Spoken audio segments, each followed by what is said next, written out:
Good will ജംഗ്ഷൻ്റെ പുതിയൊരു വീഡിയോയിലേക്ക് സ്വാഗതം. നമ്മുടെ ഇ ഡി പിയുടെ ഈ മൊഡ്യൂൾ വൈസ് ആയിട്ട് നമുക്ക് ഇമ്പോർട്ടൻ്റ് ആയിട്ടുള്ള ക്വസ്റ്റ്യൻസ് ഡിസ്കസ് ചെയ്യാം. അപ്പോൾ ഫസ്റ്റ് മൊഡ്യൂൾ എന്ന് പറഞ്ഞാൽ കോൺസെപ്റ്റ് ഓഫ് ഓൺട്രപ്രണർ ആൻഡ് ഓൺട്രപ്രണർഷിപ്പാണ്. അതായത് ഓൺട്രപ്രണറും അതിൻ്റെ ഓൺട്രപ്രണർഷിപ്പിനെ കുറിച്ചുമായി ബന്ധപ്പെട്ട് വരുന്ന കുറച്ച് കാര്യങ്ങളാണ് നമ്മുടെ ഫസ്റ്റ് മൊഡ്യൂളിൽ പഠിക്കാനായിട്ടുള്ളത്. അതായത് ഈ ചാപ്റ്ററിൻ്റെ പേര് തന്നെ അങ്ങനെയാണ്, അല്ലെ, entrepreneurship development and project management ആണ്, ഇ ഡി പി ആണ്. അപ്പോൾ ഫസ്റ്റ് ചാപ്റ്റർ തന്നെ അതാണ്. അപ്പോൾ ഓൺട്രപ്രണർ ആരാണ്, അത് ഉറപ്പായിട്ടും എക്സാമിന് 2 മാർക്കിൻ്റെയോ അല്ലെങ്കിൽ 5 മാർക്കിൻ്റെ ക്വസ്റ്റ്യനിലൊക്കെ നിങ്ങൾക്ക് എല്ലായിടത്തും എഴുതി വെക്കാൻ പറ്റുന്ന ഒരു എക്സ്പ്ലനേഷനാണ്. An entrepreneur is a person who combines capital and labour for the purpose of production. അതായത് ഒരു പ്രൊഡക്റ്റ് പ്രൊഡ്യൂസ് ചെയ്യാൻ വേണ്ടിയിട്ട് ക്യാപിറ്റലും ലേബറും കമ്പൈൻ ചെയ്യുന്ന വ്യക്തിനെയാണ് നമ്മൾ ഓൺട്രപ്രണർ എന്ന് പറയുക. ഇപ്പം ഞാനൊരു ബിസിനസ് സ്റ്റാർട്ട് ചെയ്യുകയാണെങ്കിൽ ഞാനായിരിക്കും ആ ബിസിനസ്സിൻ്റെ ക്യാപിറ്റൽ കൊണ്ടുവരുന്ന ആളല്ലേ, അതുപോലെ ലേബറിനൊക്കെ കൊണ്ടുവരുന്നത് ഞാൻ തന്നെയായിരിക്കും. അപ്പോൾ അവരെല്ലാവരും കൂടിയിട്ട് ഞാൻ എന്ത് ചെയ്യുന്നു, ഒരുമിപ്പിച്ച് പ്രവർത്തിപ്പിച്ചുകൊണ്ടാണ് ഞാനൊരു ബിസിനസ് മുന്നോട്ട് കൊണ്ടുപോകുക, അല്ലേ, ഒരു പ്രൊഡക്റ്റ് പ്രൊഡ്യൂസ് ചെയ്യുക. അപ്പോൾ എനിക്ക് ഒരു ഓൺട്രപ്രണർ എന്ന് വിളിക്കാം. അപ്പോൾ ഓൺട്രപ്രണർ പറഞ്ഞ സംരംഭകൻ, അതിൻ്റെ ഓണർ, അതാണ് ഉദ്ദേശിക്കുന്നുള്ളൂ. ഇനി ഓൺട്രപ്രണറിൻ്റെ ക്യാരക്ടറിസ്റ്റിക്സ്, സവിശേഷതകൾ ചോദിക്കുകയാണെങ്കിൽ അതെന്താണ്? എപ്പോഴും സൊസൈറ്റിയിൽ ചേഞ്ചസ് കൊണ്ടുവരാൻ ആഗ്രഹിക്കുന്ന ആളുകളാണ്. അതുപോലെ അവർ ആക്ഷൻ ഓറിയൻറ്റഡ് ആണ്, അവർ പ്രവൃത്തിയാണ് അവർ ചെയ്യുക. അതുപോലെ തന്നെ ഗോൾസ് അച്ചീവ് ചെയ്യുക, റിസ്ക് ഏറ്റെടുത്തുകൊണ്ട് അവിടെ ലക്ഷ്യം നേടിയെടുക്കുക. അതുപോലെ തന്നെ തിങ്കറാണ്, ഡൂയറാണ്, അതുപോലെ പ്ലാനറാണ്, പുതിയ എൻ്റർപ്രൈസുകൾ ബിൽഡ് ചെയ്യുന്ന ആളുകളാണ്. അതുപോലെ തന്നെ കോൺഫിഡൻസോടുകൂടി ഉത്തരവാദിത്തങ്ങളൊക്കെ ആക്സെപ്റ്റ് ചെയ്യുന്ന ആളാണ് ഒരു നല്ലൊരു ഓൺട്രപ്രണർ. ഇനി role of entrepreneur in economic development, നമ്മുടെ സാമ്പത്തികപരമായിട്ട് അല്ലെങ്കിൽ എക്കണോമിക് പരമായിട്ട് അതിൻ്റെ ഡെവലപ്മെൻറ്റിന് വേണ്ടിയിട്ട് ഓൺട്രപ്രണറുടെ പ്രാധാന്യം എന്താണ്? അതായത് ഒരു സമ്പദ്ഘടന വികസിക്കാൻ അല്ലെങ്കിൽ അത് ഡെവലപ്പ് ചെയ്യാനായിട്ട് ഓൺട്രപ്രണറിന് എന്തൊക്കെ പ്രാധാന്യമുണ്ട്? ഒന്ന്, എംപ്ലോയ്മെൻറ്റ് ഓപ്പർച്യൂണിറ്റീസ് നൽകുന്നുണ്ട്, ഒരുപാട് തൊഴിലവസരങ്ങൾ സൃഷ്ടിക്കുന്നുണ്ട്. അതുപോലെ ബാലൻസ്ഡ് റീജിയണൽ ഡെവലപ്മെൻ്റ് ആണ്, അതായത് ബാക്ക്വേർഡ് ഏരിയാസിനെയും അതുപോലെ മറ്റുള്ള കുറച്ച് സിറ്റി ഏരിയാസിനെയൊക്കെ നമുക്ക് ബാലൻസ് ചെയ്ത് കൊണ്ടുപോകാൻ നമുക്ക് ഇതിലൂടെ സാധിക്കും. അതുപോലെ പെർ ക്യാപിറ്റ ഇൻകം ഇൻക്രീസ് ചെയ്യുക, പ്രതിശീർഷ വരുമാനം കൂടാൻ സഹായിക്കും. അതുപോലെ സെൽഫ് ഗവേണൻസ്, എക്സ്പോർട്ട് പ്രൊമോട്ട് ചെയ്യുക, ക്യാപിറ്റൽ ഒപ്റ്റിമൈസ് ചെയ്യുക, ലോക്കൽ റിസോഴ്സ് മൊബിലൈസ് ചെയ്യുക, എക്കണോമിക് ഇൻ്റഗ്രേഷൻ, ക്യാപിറ്റൽ മാർക്കറ്റിൻ്റെ ഗ്രോത്ത്, ഇൻഫ്രാസ്ട്രക്ചറിൻ്റെ ഗ്രോത്ത്, ഇതിനൊക്കെ നമ്മളെ ഹെൽപ്പ് ചെയ്യുന്നുണ്ട്. അപ്പോൾ ഇതൊക്കെ ഒരു ഓൺട്രപ്രണർ കൊണ്ട് നമ്മുടെ എക്കണോമിക് ഡെവലപ്മെൻറ്റ് ഉണ്ടാകുന്ന ഫാക്ടേഴ്സാണ് കേട്ടോ. ഇനി നല്ലൊരു ഓൺട്രപ്രണറിന് ഉണ്ടായിരിക്കേണ്ട ക്വാളിറ്റീസ് ചോദിക്കുകയാണെങ്കിൽ നമുക്ക് എന്ത് ചെയ്യാം? ട്രേഡ്സ് എന്ന് പറഞ്ഞ ക്വാളിറ്റി തന്നെയാണ് കേട്ടോ.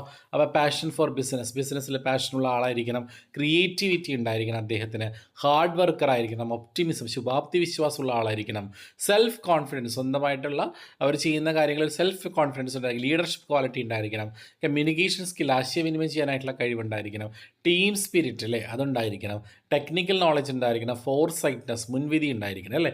ഇതൊക്കെ നല്ലൊരു ഓൺട്രപ്രണർ ഉണ്ടായിരിക്കേണ്ട ട്രേഡ്സ് ഓർ ക്വാളിറ്റീസ് ആണ്.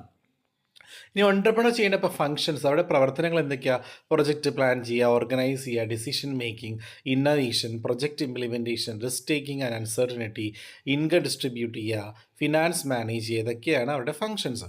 ഇനി ടൈപ്സ് ഓഫ് ഓൺട്രപ്രണർ 10 മാർക്കിന് എസ് ആണ്. അപ്പോൾ അതിൽ 2 മാർക്കിൻ്റെ ഓരോ ടൈപ്പ് ഓഫ് ഓൺട്രപ്രണർ 2 മാർക്കിന് ചോദിക്കാം. ഒന്ന്, ബിസിനസ്സിൻ്റെ ടൈപ്പിൻ്റെ അടിസ്ഥാനത്തിൽ ഓൺട്രപ്രണർ നമുക്ക് 5 ആയിട്ട് തരംതിരിക്കാം.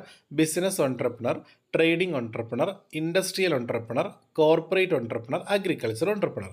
ബിസിനസ് ഓൺട്രപ്രണർ എന്ന് പറഞ്ഞാൽ ബിസിനസ് സ്റ്റാർട്ട് ചെയ്യില്ലേ, അങ്ങനെ ഐഡിയാസൊക്കെ വെച്ചുകൊണ്ട് പുതിയതായിട്ട് ബിസിനസ് സ്റ്റാർട്ട് ചെയ്യുന്ന ആ ഒരു ഇൻഡിവിജ്വലിനെയാണ് നമ്മൾ ബിസിനസ് ഓൺട്രപ്രണർ എന്ന് പറയുക. ട്രേഡിംഗ് ഓൺട്രപ്രണർ എന്ന് പറഞ്ഞാൽ അവർ കൂടുതലും ട്രേഡിംഗ് ആക്ടിവിറ്റീസിൽ ഇൻവോൾവ്മെൻറ്റ് ചെയ്യുന്ന ആളുകളാണ് ട്രേഡിംഗ് ഓൺട്രപ്രണർ. ഇൻഡസ്ട്രിയൽ എന്ന് പറഞ്ഞാലോ മാനുഫാക്ചറിങ് ആക്ടിവിറ്റീസ് ചെയ്യുന്ന ഓൺട്രപ്രണറാണ് ഇൻഡസ്ട്രിയൽ. ഇനി കോർപ്പറേറ്റ് ഓൺട്രപ്രണർ എന്ന് പറഞ്ഞാൽ അവരെന്ത് ചെയ്യുന്നു? കോർപ്പറേറ്റ് അണ്ടർടേക്കിംഗ്, കോർപ്പറേറ്റുമായി ബന്ധപ്പെട്ട അവരുടെ സ്കില്ലും ഓർഗനൈസിംഗ് ഒക്കെ ആ ഒരു ഏരിയയിലായിരിക്കും. അഗ്രികൾച്ചർ ഓൺട്രപ്രണർ അഗ്രികൾച്ചർ ആക്ടിവിറ്റീസ് ഒക്കെ ചെയ്യുന്ന വ്യക്തിയാണ് അഗ്രികൾച്ചർ ഓൺട്രപ്രണർ. ഇനി ടെക്നോളജിയുടെ ബേസിൽ നമുക്ക് ഓൺട്രപ്രണറിനെ നമുക്ക് എന്ത് ചെയ്യാം? മെയിനായിട്ട് 3 ആയിട്ട് തരംതിരിക്കാം. ഒന്ന്, ടെക്നിക്കൽ ഓൺട്രപ്രണർ. ടെക്നിക്കൽ ഓൺട്രപ്രണർ എന്ന് പറഞ്ഞിട്ടുണ്ടെങ്കിൽ അവർ ടാസ്ക് ഓറിയൻറ്റഡ് ആണ്. നോൺ ടെക്നിക്കൽ എന്ന് പറഞ്ഞാൽ എന്താ? ടെക്നിക്കൽ ആസ്പെക്റ്റ് നമ്മളവിടെ കൺസിഡർ ചെയ്യുന്നത്, സാങ്കേതിക വിദ്യ കൺസിഡർ ചെയ്യാതെ ഒരു പ്രൊഡക്റ്റ് പ്രൊഡ്യൂസ് ചെയ്യുക. പ്രൊഫഷണൽ ഓൺട്രപ്രണർ എന്ന് പറഞ്ഞിട്ടുണ്ടെങ്കിൽ അവർ who starts business unit but not carry on the business for long period. ഒരുപാട് കാലത്തേക്ക് ബിസിനസ് ഒന്നും ചെയ്യാത്ത പുതിയതായിട്ട് ബിസിനസ് സ്റ്റാർട്ട് ചെയ്ത ഒരാളാണ് പ്രൊഫഷണൽ ഓൺട്രപ്രണർ. ഇനി മോട്ടിവേഷൻ്റെ ബേസിൽ നമുക്ക് 3 ആയിട്ട് തരംതിരിക്കാം. Pure entrepreneur, induced entrepreneur, motivated entrepreneur. Pure entrepreneur എന്ന് പറഞ്ഞാൽ they believes in their own performance, അതായത് അവരുടെ സ്വന്തം പെർഫോമൻസിൽ വിശ്വസിച്ചുകൊണ്ട് ബിസിനസ് ചെയ്യുന്ന ആളുകളാണ് പ്യുവർ ഓൺട്രപ്രണർ. ഇൻഡ്യൂസ്ഡ് എന്ന് പറഞ്ഞാൽ അങ്ങനെയല്ല, with to avail some benefits from the government, ഗവൺമെൻറ്റിൽ നിന്ന് എന്തെങ്കിലുമൊക്കെ ബെനിഫിറ്റ് ഒക്കെ ആഗ്രഹിച്ചുകൊണ്ട് ബിസിനസ് ചെയ്യുന്ന ആളുകളാണ് ഇൻഡ്യൂസ്ഡ് ഓൺട്രപ്രണർ. മോട്ടിവേറ്റഡ് എന്ന് പറഞ്ഞിട്ടുണ്ടെങ്കിൽ ടെക്നിക്കലും പ്രൊഫഷണൽ എക്സ്പേർട്സും സ്കില്ലൊക്കെ ഉപയോഗിച്ച് അവരുടെ ആ ഒരു കഴിവും ഇതൊക്കെ അവരുടെ കയ്യിൽ നിന്ന് കാര്യങ്ങളൊക്കെ എടുത്തിട്ട് ചെയ്യുന്ന ഓൺട്രപ്രണറാണ് മോട്ടിവേറ്റഡ് ഓൺട്രപ്രണർ. ഇനി നമ്മുടെ ഡെവലപ്മെൻറ്റിൻ്റെ അടിസ്ഥാനത്തിൽ നമുക്ക് 3 ആയിട്ട് തരംതിരിക്കാം. First generation, modern entrepreneur, classical entrepreneur. First generation എന്ന് പറഞ്ഞിട്ടുണ്ടെങ്കിൽ he is on who starts an industrial unit bye bye means of his own innovative ideas and skill. അവിടെ സ്വന്തം ഇന്നോവേറ്റീവ് ഐഡിയാസ് സ്കിൽസ് ഉപയോഗിച്ചുകൊണ്ട് ആദ്യമായിട്ട് ബിസിനസ് ചെയ്യുന്ന ആളാണ് ഫസ്റ്റ് ജനറേഷൻ ഓൺട്രപ്രണർ. മോഡേൺ എന്ന് പറഞ്ഞാൽ അങ്ങനെയല്ല. മോഡേൺ എന്ന് പറഞ്ഞാൽ എന്താ, who undertakes those venture which suits the modern marketing needs. അത് ഏറ്റവും ലേറ്റസ്റ്റ് ആയിട്ടുള്ള മാർക്കറ്റിങ്ങിലെ ആവശ്യങ്ങളൊക്കെ മനസ്സിലാക്കിക്കൊണ്ട് ഒരു ബിസിനസ് സ്റ്റാർട്ട് ചെയ്യുന്ന ആളാണ് മോഡേൺ ഓൺട്രപ്രണർ. ക്ലാസിക്കൽ ഓൺട്രപ്രണർ എന്ന് പറഞ്ഞാൽ എന്താ, കസ്റ്റമറുടെ സാറ്റിസ്ഫാക്ഷൻ, കസ്റ്റമറുടെ പൂർണ്ണ സംതൃപ്തി മുൻനിർത്തിക്കൊണ്ട് ബിസിനസ് ചെയ്യുന്ന ആളാണ് ക്ലാസിക്കൽ ഓൺട്രപ്രണർ. ഇനി ഓൺട്രപ്രണോറിയൽ ആക്ടിവിറ്റീസിൻ്റെ ബേസിൽ 3ആയി തരംതിരിക്കാം: novice, serial entrepreneur, portfolio entrepreneur. അടുത്താണ് ക്ലാരൻസ് ഡാൻഹോൾഫിൻ്റെ ഒരു ക്ലാസിഫിക്കേഷൻ ഉണ്ട് കേട്ടോ. ക്ലാരൻസ് ഡാൻഹോൾഫ്, ഇത് വളരെ ഇമ്പോർട്ടൻ്റ് ആണ്.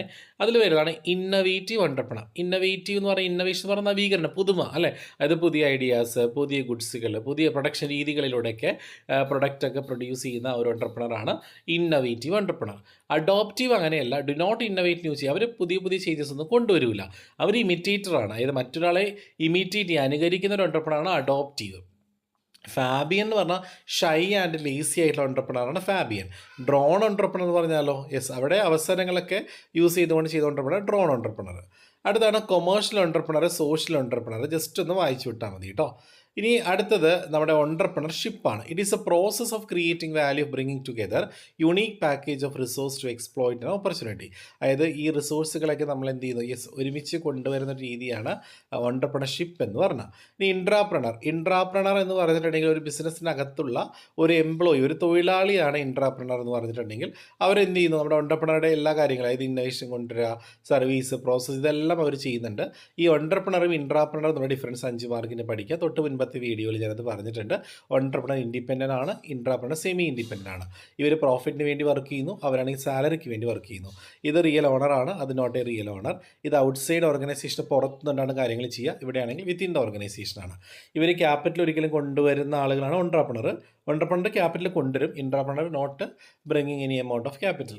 ഇനി ഇത് ഇൻറ്റ്യൂട്ടീവ് അപ്രോച്ചും അത് റെസ്റ്റോറേറ്റീവ് അപ്രോച്ചാണ്. ഇനി ഓൺട്രപ്രണർ മാനേജർ നമ്മൾ ഡിഫറൻസ് ചോദിക്കുകയാണെങ്കിൽ ഏകദേശം സെയിം തന്നെയാണ്. ഓൺട്രപ്രണർ ഓണറാണ്, മാനേജേഴ്സ് എംപ്ലോയി. ഓൺട്രപ്രണർ പ്രോഫിറ്റിന് വേണ്ടി വർക്ക് ചെയ്യുന്നു, മറ്റേത് സാലറിക്ക് വേണ്ടി വർക്ക് ചെയ്യുന്നു. സെൽഫ് മോട്ടിവേറ്റ്, സ്വന്തമായിട്ട് മോട്ടിവേറ്റ് ചെയ്യുന്നു. മാനേജർ മോട്ടിവേറ്റ് ബൈ പവറാണ്. റെസ്പോൺസിബിലിറ്റി വളരെ കൂടുതലാണ്, റെസ്പോൺസിബിലിറ്റി വളരെ കുറവാണ്. ഇനി വുമൺ ഓൺട്രപ്രണർഷിപ്പ് വളരെ ഇമ്പോർട്ടൻ്റ് ആയിട്ടുള്ള രീതിയാണ് വുമൺ ഓൺട്രപ്രണർഷിപ്പ് കേട്ടോ. വുമൺ, അതായത് any woman or group of woman which initiative, innovative or adaptive and economic activities called woman entrepreneurship. Woman എന്ന് പറഞ്ഞാൽ ഒരു സ്ത്രീ അല്ലേ. അതായത് ഒരു സ്ത്രീ ഒരു ബിസിനസ് ചെയ്യുകയാണെങ്കിൽ നമുക്കതിനെ വുമൺ ഓൺട്രപ്രണർഷിപ്പ് എന്ന് പറയാം. നമ്മുടെ ബീനാക്കണ്ണൻ അല്ലെ, ശീമാട്ടി ബീനാക്കണ്ണനൊക്കെ നിങ്ങൾക്ക് അറിയാം. അപ്പോൾ അതൊക്കെ വളരെ മികച്ച ഒരു ഓൺട്രപ്രണർഷിപ്പാണ്. പക്ഷേ അവർ നേരിടുന്ന കുറച്ച് പ്രോബ്ലംസ് ഉണ്ട് കേട്ടോ. ഈ വുമൺ ഓൺട്രപ്രണർഷിപ്പ് അല്ലെങ്കിൽ വുമൺ ഓൺട്രപ്രണർ നേരിടുന്ന കുറച്ച് പ്രശ്നങ്ങളുണ്ട്. ഇത് ആയിട്ട് വരാറുണ്ട് കേട്ടോ മക്കളെ, നന്നായിട്ട് പഠിച്ചിട്ട് പോവുക. ഒന്ന്, ഷോർട്ടേജ് ഓഫ് ഫിനാൻസ്, അവിടെ കയ്യിൽ ചിലപ്പോൾ വേണ്ട വിധത്തിലുള്ള പണം ഇല്ലാതെ വരാം. അതുപോലെ റോ മെറ്റീരിയൽസിൻ്റെ സ്റ്റോർ ചെയ്യാനായിട്ടുള്ള പരിമിതി, അതുപോലെ തന്നെ മാർക്കറ്റ് ഫെസിലിറ്റീസിനെ കുറിച്ച് അറിയാതിരിക്കുക, കോമ്പറ്റീഷൻ അറിയാതിരിക്കുക, കോസ്റ്റ് ഓഫ് പ്രൊഡക്ഷൻ വളരെ കൂടുതലായിരിക്കും, എഡ്യൂക്കേഷൻ ഇല്ലായ്മ, ഫാമിലി, അതായത് വീട്ടിൽ ഒരുപാട് റെസ്പോൺസിബിലിറ്റി, ഉത്തരവാദിത്തങ്ങൾ ഉണ്ടായിരിക്കും അല്ലേ. അതുപോലെ ലോ മൊബിലിറ്റി, ലാക്ക് ഓഫ് ട്രെയിനിങ്ങിൻ്റെ അഭാവം, സോഷ്യൽ ആറ്റിറ്റ്യൂഡ് ഇല്ലായ്മ, ഇൻഫർമേഷൻ അറിയാത്തത്, അതുപോലെ അച്ചീവ്മെൻറ്റിൻ്റെ ആവശ്യം അറിയാത്തത്, ഇതൊക്കെ വുമൺ ഓൺട്രപ്രണേഴ്സ് നേരിടുന്ന പ്രശ്നങ്ങളാണ്. അപ്പോൾ ഇതിനൊക്കെ ചില റെമഡി ഉണ്ട്, ചില പരിഹാരങ്ങളുണ്ട്. എന്തൊക്കെയാണ്? ഒന്ന്, പ്രൊമോഷണൽ ഹെൽപ്പ് ഉണ്ട്, ട്രെയിനിങ് ഫെസിലിറ്റീസ് അറ്റൻഡ് ചെയ്താൽ മതി, മെഷീനറി ടെക്നോളജിയുടെ തിരഞ്ഞെടുക്കൽ, അതുപോലെ നല്ല സ്കീം ഓഫ് ഫിനാൻസ് പ്രൊവൈഡ് ചെയ്യുക, മാർക്കറ്റിംഗ് അസിസ്റ്റൻസ്, ഇതൊക്കെ അതിൻ്റെ റെമഡിയാണ് കേട്ടോ. അപ്പോൾ അത് 2 പഠിക്കുക, പ്രോബ്ലംസ് പഠിക്കുക, അതിൻ്റെ റെമഡിയും പഠിക്കുക. 10 മാർക്കിന് ചോദിക്കാം. ഇനി വുമൺ ഓൺട്രപ്രണേഴ്സിനെ അസിസ്റ്റ് ചെയ്യാൻ വേണ്ടിയിട്ട് തന്നെ ചില സ്ഥാപനങ്ങളുണ്ട്. ഏതൊക്കെയാണ്? SIDCO, NSIC, IDBI, SIDBI, commercial bank, Kudumbashree unit, Mahila Udyam Nidhi, ഇതൊക്കെ നമ്മുടെ വുമൺ ഓൺട്രപ്രണേഴ്സിനെ സഹായിക്കാൻ വേണ്ടിയിട്ടുള്ള സ്ഥാപനങ്ങളാണ് കേട്ടോ. EDP എന്താണ്? EDP ഓൺട്രപ്രണോറിയൽ ഡെവലപ്മെൻറ്റ് പ്രോഗ്രാമാണ്. EDP എന്ന് പറഞ്ഞിട്ടുണ്ടെങ്കിൽ ഓൺട്രപ്രണേഴ്സിൻ്റെ എബിലിറ്റീസിനൊക്കെ അല്ലെങ്കിൽ അവരെ ഹെൽപ്പ് ചെയ്യാൻ വേണ്ടിയിട്ടുള്ള പ്രോഗ്രാമാണ് EDP. അതിൻ്റെ ആവശ്യകത അൺഎംപ്ലോയിഡ് പീപ്പിൾസിനെ സഹായിക്കുക, ഫാസ്റ്റ് ഇൻഡസ്ട്രീസ് കൊണ്ടുവരിക, ഒരുപാട് തൊഴിലവസരങ്ങൾ സൃഷ്ടിക്കുക, എക്കണോമിക് ഗ്രോത്ത് കൊണ്ടുവരിക, സ്റ്റാൻഡേർഡ് ഓഫ് ലിവിങ് ഇമ്പ്രൂവ് ചെയ്യുക, ജീവിത നിലവാരം മെച്ചപ്പെടുത്തുക, ഇതൊക്കെയാണ് അതിൻ്റെ നീഡ്. അതിൻ്റെ ഒബ്ജക്റ്റീവ്സ് ഏകദേശം ഇതൊക്കെ തന്നെ നമുക്ക് എഴുതാനായിട്ട് സാധിക്കും. അപ്പോൾ ഇത് പഠിച്ച് വയ്ക്കുക. EDPയുടെ സ്റ്റെപ്സ് ഓർഡറിൽ പഠിക്കുക. ആദ്യം, identify and selecting those who could be trained as entrepreneur, developing their entrepreneurial capabilities, അതൊന്ന് ജസ്റ്റ് ഓർഡറിൽ പഠിക്കുക. ഇനി EDPയിൽ വരുന്ന കുറച്ച് കോഴ്സുകൾ അതങ്ങനെ ചോദിക്കാറില്ല. പിന്നെ ഓൺട്രപ്രണേഴ്സിൻ്റെ ട്രെയിനിങ്, ഇത്രയാണ് നമ്മുടെ ഫസ്റ്റ് മൊഡ്യൂളിൽ നമുക്ക് പഠിക്കാനായിട്ടുള്ളത് കേട്ടോ. ഫസ്റ്റ് മൊഡ്യൂൾ നന്നായിട്ട് പഠിച്ചിട്ട് പോയി 2 മാർക്കിനും 5 മാർക്കിനും 10 മാർക്കിനും നമുക്ക് എന്ത് ചെയ്യാം, ഈ ചാപ്റ്ററിൽ നമുക്ക് ക്വസ്റ്റ്യൻസ് എക്സ്പെക്റ്റ് ചെയ്യാം. നമുക്ക് അടുത്ത വീഡിയോയിൽ നമുക്ക് എന്ത് ചെയ്യാം, സെക്കൻഡ് മൊഡ്യൂൾ നമുക്ക് എന്തായാലും ഡിസ്കസ് ചെയ്യാം. Okay, thank